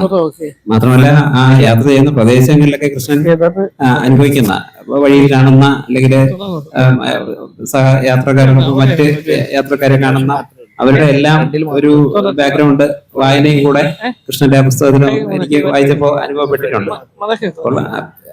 ഈ സമാനമായ വീഴ്ചകളിലുള്ള ഒരു വ്യക്തിയാണ് ഞാൻ. അപ്പോൾ എനിക്ക് യാത്ര ചെയ്യാനുള്ള പ്രചോദനവും അതായത് കൃഷ്ണൻ തെളിച്ച വഴികളിലൂടെ തന്നെയാണ് നമ്മൾ സമാനമായ ബുദ്ധിമുട്ട് അനുഭവപ്പെടുന്ന ഓരോരുത്തർക്കും യാത്ര ചെയ്യാൻ കഴിയുന്നത് എന്നുള്ളത് ഒരു വളരെ സന്തോഷം ഉണ്ടാക്കുന്ന കാര്യമാണ്. അപ്പോൾ അത്തരം ഒരു വായന, സാധാരണ ഒരു യാത്ര അനുഭവം വായിക്കുമ്പോഴത്തേക്ക് നമുക്ക് ആ സ്ഥലത്തെ പറ്റിയും അല്ലെങ്കിൽ ആ ഒരു കാലഘട്ടത്തെ പറ്റിയൊക്കെയുള്ള അറിവുകൾ മാത്രമേ കിട്ടുള്ളൂ.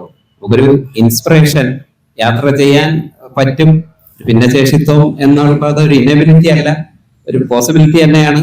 യാത്ര ചെയ്യാൻ കഴിയുമെന്ന് വഴി കാണിക്കുന്ന കൃഷ്ണകുമാർ എന്ന ഒരു സുഹൃത്ത് മാത്രമല്ല, ഒരു അവധൂതൻ.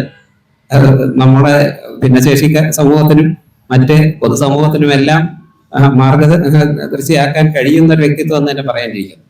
അപ്പോൾ സുഹൃത്ത് എന്നതിനുപരി ഒരു യാത്രയ്ക്ക് പ്രചോദനമായ വ്യക്തി എന്നുള്ള നിലയിലും എല്ലാം ഞാൻ കൃഷ്ണനോട് നന്ദി പറയാണ്.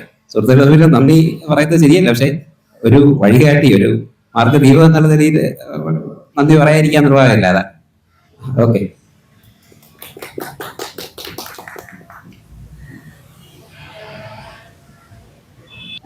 നമ്മളിതിനു മുമ്പ് ഈ പുസ്തകത്തിനെ കുറിച്ച് ഒരുപാട് സംസാരിച്ചിട്ടുള്ളതാണ്. ഒരുപാട് ചോദ്യങ്ങൾ ഞാൻ ചോദിച്ചിട്ടുള്ളതുമാണ്. എങ്കിലും ഒരു ചരിത്രാന്വേഷിയുടെ മനസ്സോടുകൂടി യാത്ര ചെയ്യുക എന്നുള്ളത്, അത്തരത്തിൽ യാത്രയെ സമീപിക്കാൻ എന്നെയും താങ്കൾ പ്രേരിപ്പിച്ചിട്ടുണ്ട്. ഒരുപാട് യാത്ര ചെയ്യുമെങ്കിലും ഈ പോകുന്ന സ്ഥലങ്ങളെ കുറിച്ച് കൂടുതൽ പഠിച്ചിട്ട് യാത്ര ചെയ്യാനോ അല്ലെങ്കിൽ അവിടെ കാണുന്ന കാഴ്ചകളെ കുറിച്ച് അന്വേഷിക്കാനോ ഒന്നും ഒരിക്കലും ഞാനും മെനക്കെട്ടിട്ടില്ല. പക്ഷെ ഈ പുസ്തകം വായിച്ചതിന് ശേഷം ചെയ്തിട്ടുള്ള യാത്രകളിലൊക്കെ ഞാൻ ആ സ്ഥലത്തെ കുറിച്ച് പഠിച്ചിട്ടാണ് പോയിട്ടുള്ളതും അതിനെക്കുറിച്ച് തിരിച്ചു വന്നതിന് ശേഷം കണ്ട കാഴ്ചകളെ കുറിച്ച് കിട്ടുന്ന അവൈലബിൾ ആയിട്ടുള്ള റിസോഴ്സസിൽ നിന്ന് ഇൻഫർമേഷൻസ് ഒക്കെ എടുക്കാനൊക്കെ ഒരുപാട് പ്രേരണ ഈ പുസ്തകം തന്നിട്ടുണ്ട്. പിന്നെ ഇത് യാത്ര ചെയ്യുന്ന സമയത്ത് നേരിട്ട ബുദ്ധിമുട്ടുകളെ കുറിച്ച് അതിന് എനിക്ക് തോന്നുന്നു ഈ സൊസൈറ്റിയിൽ ഞാൻ ഉൾപ്പെടുന്ന എല്ലാവരും റെസ്പോൺസിബിൾ ആണ്. അപ്പോൾ എല്ലാ മനുഷ്യരുടെയും കാഴ്ചപ്പാടിൽ ഒരു മാറ്റം ഉണ്ടാകേണ്ടിയിരിക്കുന്നു എനിക്ക് തോന്നിയിട്ടുണ്ട്. ഇപ്പൊ തന്നെ തിരുവനന്തപുരത്ത് വരുന്നതിന് മുമ്പ് ഇവിടെ ആക്സസിബിലിറ്റി ഉണ്ടോ എന്ന് കൃഷ്ണനെ വിളിച്ച് ചോദിച്ചിരുന്നു. അപ്പൊ ഇത്രയും ആളുകൾ വന്നു പോകുന്ന ഒരു സ്ഥലത്ത് പോലും ആക്സസിബിലിറ്റി ഇല്ല എന്നുള്ളത് അത് പറയാൻ തന്നെ നമുക്കൊരു കുറച്ചിൽ തോന്നുന്ന ഒരു സാഹചര്യം അത് നമ്മുടെ സൊസൈറ്റിയിൽ ഉണ്ട്. അപ്പോ അതിനൊരു ക്ഷമാപണം ഞങ്ങള് നടത്തുന്നു. ഇനിയും അടുത്ത പുസ്തകത്തിനെ കുറിച്ച് അറിയാൻ ഒരു ക്യൂരിയോസിറ്റി ഉണ്ട്. അത് ഏത് തരത്തിലുള്ള ഒരു പുസ്തകമായിരിക്കും? യാത്രാ വിവരണമായിരിക്കോ അതോ മറ്റെന്തെങ്കിലും ആലോചനയിലുണ്ടോ? ഒരു വളരെ മികച്ചൊരു വായനക്കാരനാണെന്ന് എനിക്കറിയാം. അപ്പൊ അതുകൊണ്ട് തന്നെ ഏത് തരത്തിലുള്ള എഴുത്തും അനായാസമായി ചെയ്യാൻ കഴിയുന്ന ഒരു വ്യക്തിയായിട്ട് തന്നെയാണ് താങ്കളെ ഞാൻ വിചാരിക്കുന്നത്. അപ്പോൾ അടുത്ത പുസ്തകത്തിനെ കുറിച്ച് ഒരു വായനക്കാരി എന്ന നിലയിലുള്ള ഒരു ക്യൂരിയോസിറ്റി കൊണ്ട് ചോദിക്കുകയാണ്, എന്തായിരിക്കും അടുത്ത പ്ലാൻ? മത്സ്യബന്ധർ ഒരു നോൺ ഫിക്ഷൻ ആണ്. ഒരു 20 പേജ് ഡ്രാഫ്റ്റ് ചെയ്ത് വെച്ചിട്ടുണ്ട്. അത് കുറച്ചൊരു കോംപ്ലിക്കേറ്റഡ് ആയ ഇമോഷണലി എന്നെ അസ്വസ്ഥനാക്കുന്ന ഒരു എഴുത്താണ്. അപ്പൊ അതുകൊണ്ട് കുറച്ചൊരു പാകപ്പലൻ എനിക്ക് ആവശ്യമായതുകൊണ്ട് ഒന്ന് ഞാൻ പോസ് ചെയ്തു. കുറച്ചൊരു വായിച്ച ശേഷം അത് പൂർണ്ണ വീണ്ടും ആ പുസ്തകത്തിന്റെ എഴുതണമെന്നുള്ള ഒരു പുഷ് വീണ്ടും ഉണ്ടായി തുടങ്ങുമ്പോൾ വീണ്ടും ആനന്ദിക്കാമെന്ന് കരുതുന്നു. Thank you. ഞാൻ കൃഷ്ണകുമാറിനെ 2-3 വർഷം മുമ്പ് കണ്ടിട്ടുണ്ടെങ്കിലും ഞങ്ങൾ പരിചയപ്പെടുന്നത് അടുത്ത കാലത്താണ്. ഈ വൈകിയ വേളയിൽ ഞാൻ ഒരുപാടൊന്നും പറയുന്നില്ല, എന്നാലും എൻ്റെ ഹൃദയത്തെ സ്പർശിച്ച 1-2 വാക്കുകൾ ഞാൻ പറയാണ്. ഒപ്പമുണ്ട് എന്ന വാക്കിനോളം ഇന്നിന്റെ ധ്യാനമാകാൻ കഴിയുന്ന മറ്റെന്താണുള്ളതെന്ന് കൃഷ്ണ പറയുന്നുണ്ട് തന്റെ സുഹൃത്തുക്കളെ കുറിച്ച്. എനിക്ക് ആ സുഹൃത്തുക്കളോട് ഒരുപാട് നന്ദിയുണ്ട്. കാരണം ഇങ്ങനെ ഒരു ആളെ നമ്മുടെ മുമ്പിലേക്ക് എത്തിച്ചതിന് ആ സുഹൃത്തുക്കൾക്ക് വളരെയധികം പങ്കുണ്ട്. പിന്നെ മറ്റൊരാളെ കുറിച്ച് കൂടി പറയാതിരിക്കാനാവില്ല. കൃഷ്ണകുമാറിന്റെ പ്രിയപ്പെട്ട അമ്മയെ കുറിച്ചും ഇങ്ങനെയാണ് പറയുന്നത്. വായിച്ചെടുക്കാനാവാത്ത ഒരു ക്ലാസിക് പുസ്തകം പോലെയാണ് എൻ്റെ അമ്മ എന്നാണ് പറയുന്നത്. ആ അമ്മയ്ക്കും പ്രത്യേകം നന്ദി പറയുകയാണ്. അതുപോലെ ഒരു ചരിത്രപരമായ പുസ്തകം എന്നതിനേക്കുപരി അതിനകത്ത് കൃഷ്ണകുമാറിന്റെ പരന്ന വായനയും അറിവും ആ ഭാഷ, ആ നല്ല ഒഴുക്ക്, നല്ല ആ പുസ്തകത്തിനെ വളരെ വളരെ വളരെ പെട്ടെന്ന് വായിച്ചു തീർക്കാനുള്ള ഒരു ആഗ്രഹം, അത് ഭൂമിശാസ്ത്രപരമായ പ്രത്യേകത, അതുപോലെ തന്നെ അവതാരിക പറഞ്ഞതുപോലെ തന്നെ പോയ വഴികളിലുള്ള ഭക്ഷണത്തിന്റെ വൈവിധ്യങ്ങള്, അങ്ങനെ ഒരുപാട് കാര്യങ്ങൾ, പോയ അനുഭവങ്ങള് ഒക്കെ വളരെ വൈവിധ്യമുള്ളതാക്കി മാറ്റിയിട്ടുണ്ട് ആ പുസ്തകത്തിനെ. അതുപോലെ ഈ പിന്നെ പറയാനുള്ളത്, നല്ല ഈ നമ്മളൊക്കെ ചെറിയ കൊച്ചു കാര്യങ്ങളിൽ പരാതിയും പരിഭവമൊക്കെ പറയുമ്പോൾ ഇത്രത്തോളം ബുദ്ധിമുട്ടുള്ള ഒരാൾക്ക് ഒരു ലക്ഷ്യത്തിൽ എത്താൻ കഴിയുമെന്നുണ്ടെങ്കിൽ നമുക്ക് നമ്മളോട് തന്നെ പുച്ഛം തോന്നിപ്പോയിട്ടുണ്ട് പലപ്പോഴും. അതുകൊണ്ട് ഇനിയും ഒരുപാട് ഉയരങ്ങളിലേക്ക് ഇനിയും ഞങ്ങൾക്ക് വായിക്കാൻ ഒരുപാട് പുസ്തകങ്ങളുമായിട്ട് ജീവിതത്തിന്റെ പിന്നെയും എനിക്ക് ഒരുപാട് മനസ്സിൽ തോന്നിയ ഒരുപാട് അഭിമാനമായിട്ട് തോന്നിയ ഒരു വാക്കുണ്ട്, നത്തിങ് ഈസ് ഇമ്പോസിബിൾ എന്നാണ് അദ്ദേഹത്തിന്റെ ഒരിടത്തിന്റെ ചുവരിൽ എഴുതി വെച്ചിരിക്കുന്നതെന്ന് ഞാൻ വായിച്ചു. അത് ശരിയാണ്, നത്തിങ് ഈസ് ഇമ്പോസിബിൾ എന്ന് നമുക്ക് തെളിയിച്ചിരിക്കുകയാണ്. ഇനിയും ഒരുപാട് വഴികളിലൂടെ മുമ്പോട്ട് പോകാൻ ഈശ്വരൻ അനുഗ്രഹിക്കട്ടെ. നന്ദി. നമസ്കാരം കൃഷ്ണവർജി. ഓക്കെ. എന്റെ പേര് പ്രഭാത്. സാധാരണ ഇത്തരം ചർച്ചകൾ വന്ന് കേട്ടിരുന്ന് അതിലെന്തെങ്കിലും കിട്ടുമെന്നുള്ളത് കുറിച്ചെടുത്തുകൊണ്ട് പോകുന്ന ഒരു സ്വഭാവം മാത്രമാണ് എനിക്കുള്ളത്. അങ്ങോട്ട് കയറി അധികം സംസാരിക്കാറില്ല. പക്ഷേ അങ്ങയെക്കുറിച്ചും അങ്ങയുടെ ആത്മാർത്ഥതയുടെ മൂർധന്യാവസ്ഥയിൽ നിൽക്കുന്ന സുഹൃത്തുക്കളെ കുറിച്ചും അറിഞ്ഞപ്പോൾ രണ്ടു വാക്ക് സംസാരിക്കാതെ പോകുന്നത് തെറ്റാണെന്നുള്ള ബോധ്യമുള്ളത് കൊണ്ടാണ് സംസാരിക്കുന്നത്. ഈശ്വരൻ ആവശ്യമില്ലാത്ത ഒന്നിനെയും ഈ ഭൂമിയിൽ സൃഷ്ടിക്കുന്നില്ല. ആ അർത്ഥത്തിൽ നോക്കുമ്പോ നമ്മളെല്ലാവരും ലിമിറ്റഡ് എഡിഷൻസ് ആണ്. ലൈക്ക് യു, അങ്ങ് നൽകുന്ന പ്രചോദനം, ജീവിതത്തിന്റെ പ്രാധാന്യം, അതിന്റെ വില അങ്ങയുടെ വാക്കുകളിലൂടെ, അങ്ങയുടെ എഴുത്തുകളിലൂടെ, അങ്ങയുടെ ആ പ്രിയപ്പെട്ട സുഹൃത്തുക്കളും അവരെല്ലാവരെയും ഞങ്ങൾ ഏറ്റെടുക്കുന്നു, ഞങ്ങൾ സ്നേഹിക്കുന്നു. ഞങ്ങളെല്ലാം ആത്മാർത്ഥമായി ഞങ്ങളുടെ ഓരോ ദിവസത്തെയും പ്രാർത്ഥനയും അങ്ങയെയും അങ്ങയുടെ സുഹൃത്തുക്കളെയും ആ അമ്മയെയും എല്ലാവരെയും ഏറ്റെടുക്കുന്നു. അതിനപ്പുറം വേറൊന്നും പറയാനില്ല. എല്ലാ ഭാവങ്ങളും താങ്ക് യു സർ. പറഞ്ഞിട്ട് ഒരു വലിയ വൈൻഡപ്പ് ചെയ്യാൻ തോന്നുന്നു. നമ്മുടെ പുസ്തകത്തില് തന്നെ എഴുതിയിട്ടുണ്ട്, നമ്മുടെ ഇന്നത്തെ തലമുറയെ പല രീതിയില് കുറച്ചു കാണാൻ സമൂഹം താല്പര്യപ്പെടുന്ന ഒരു കാര്യമാണ്. പതിനകം മാറിയിട്ട് നമുക്കൊരു ഒരു വോളണ്ടിയർ ഉണ്ട്, ഒരു വോളണ്ടിയർ കൂട്ടായ്മയുണ്ട്, കൂട്ട് എന്നാണ് പേര്. ഇങ്ങനെ എംപതറ്റിക്കായ കുറെ പ്രത്യേക ഒരു സ്പേസാണ്.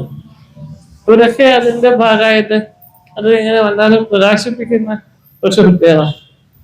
അപ്പോൾ എല്ലാവർക്കും നിങ്ങളുടെയൊക്കെ അനുഗ്രഹവും പ്രാർത്ഥനയും ഉണ്ടാകണം.